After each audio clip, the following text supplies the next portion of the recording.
Shalom umat yang dikasihi Tuhan, kita bersyukur karena kebaikannya kita masih bisa berjumpa di dalam Sapaan Gembala GKI Kalideres.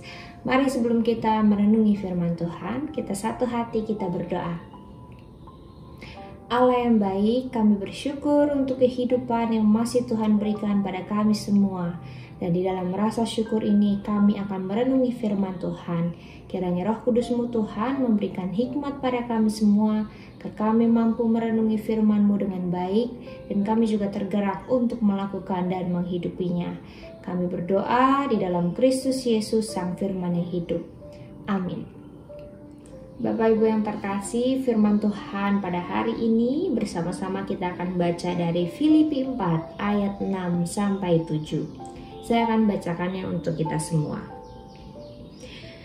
Janganlah hendaknya kamu khawatir tentang apapun juga, tetapi nyatakanlah dalam segala hal keinginanmu kepada Allah dalam doa dan permohonan dengan ucapan syukur. Damai sejahtera Allah yang melampaui segala akal akan memelihara hati dan pikiranmu dalam Kristus Yesus. Saudaraku yang terkasih, kekhawatiran menjadi bagian dari kehidupan setiap manusia. Ada yang bangun tidur dengan rasa khawatir. Hari ini kira-kira saya dapat pekerjaan gak ya? Mungkin dia telah menantikannya dengan begitu lama. Ada juga yang tidak bisa tidur dengan kekhawatiran. Besok kira-kira saya bisa kasih makan anak-anak saya gak ya? Ada juga yang menjalani hari-hari di dalam kekhawatiran. Tuhan, kira-kira saya masih diberi umur yang panjang gak ya? Dan ada begitu banyak kekhawatiran-kekhawatiran lain yang mewarnai perjalanan kehidupan kita. Begitupun dalam bacaan kita hari ini.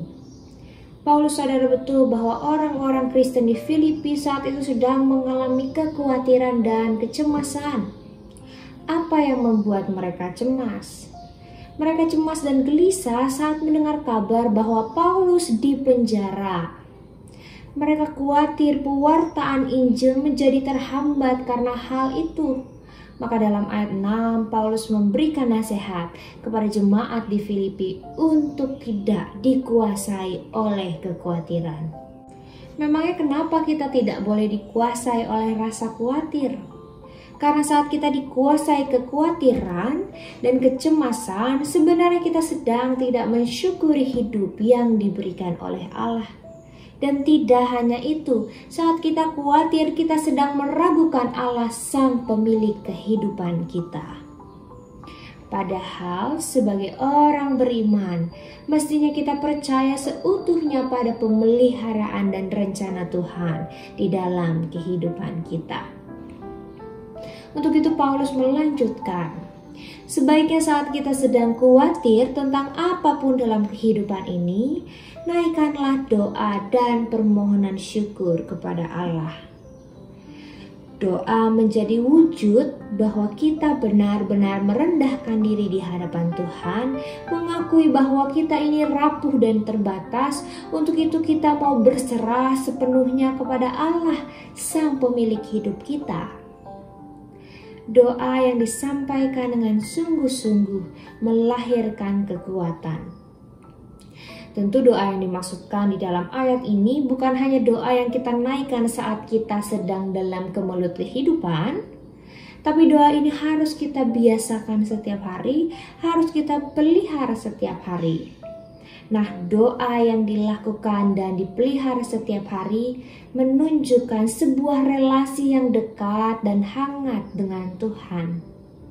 Ketika kita berelasi dekat dengan Tuhan, maka kita akan dimampukan untuk merasakan damai sejahteranya, seperti yang disampaikan dalam ayat ke-7.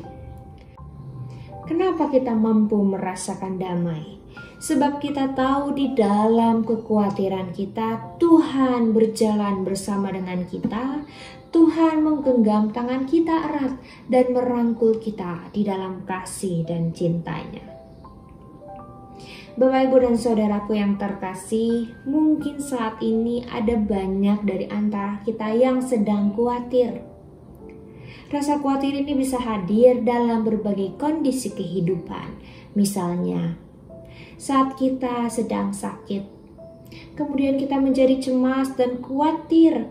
Kira-kira saya bisa sembuh nggak ya dari sakit penyakit ini? Kemudian kita ditinggalkan oleh orang yang kita kasihi. Kemudian kita menjadi takut dan khawatir. Kita bertanya, gimana mungkin aku hidup tanpa kekasih hatiku? Hatiku hancur dalam realitas kehidupan ini. Apalagi ketika harus memikirkan hari esok tanpanya, berjuang membesarkan anak-anak tanpa kehadirannya. Atau mungkin kita sedang mengalami kesusahan ekonomi. Kemudian kita menjadi khawatir dan takut. Gimana bayar uang sekolah anakku besok? Gimana bisa menguliahkan mereka nanti? Gimana bisa aku mencukupi kebutuhan keluargaku? Kemudian mungkin kita mengalami kegagalan dalam pekerjaan, dalam studi, dan dalam berbagai hal di tengah kehidupan ini. Kemudian kita bertanya dan kita khawatir, aku kecewa dengan realitas kehidupan ini. Kira-kira kemana Tuhan akan membawa aku? Bapak, Ibu, dan saudaraku yang terkasih, ada banyak pertanyaan-pertanyaan yang lahir dari kekhawatiran akan hidup ini. Tapi apapun kekhawatiran yang dialami, mari kita belajar untuk pertama-tama datang menghampiri Tuhan. Sampaikan segala keluh kesah kita kepada Tuhan, sampaikan segala yang kita alami dan rasakan kepadanya di dalam doa-doa kita. Dan mari kita biasakan dan pelihara doa itu setiap hari, agar kita terbiasa hidup dekat dengan Tuhan.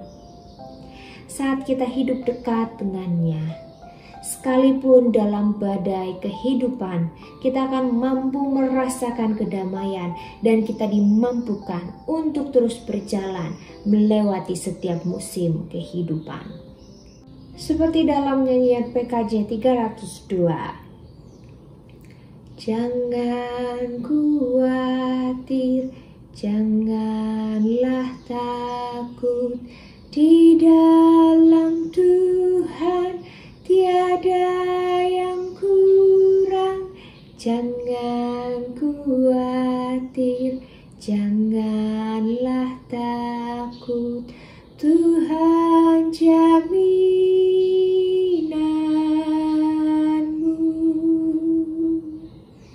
Amin.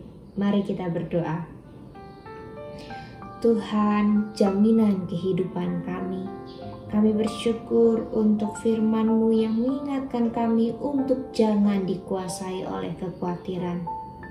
Ampuni kami Tuhan, kalau selama ini kami masih membiarkan diri kami untuk dikuasai oleh rasa khawatir kami. Untuk itu Tuhan, saat ini kami memohon pertolongan-Mu, agar dalam hidup ini, ketika kami khawatir, kami mau datang menghampiri Tuhan dan membiasakan untuk menyampaikan doa-doa kami setiap hari. Sehingga apapun situasi yang kami alami, saat badai kehidupan datang menghampiri, kami mampu merasakan kedamaian-Mu. Di dalam Kristus kami berdoa. Amin.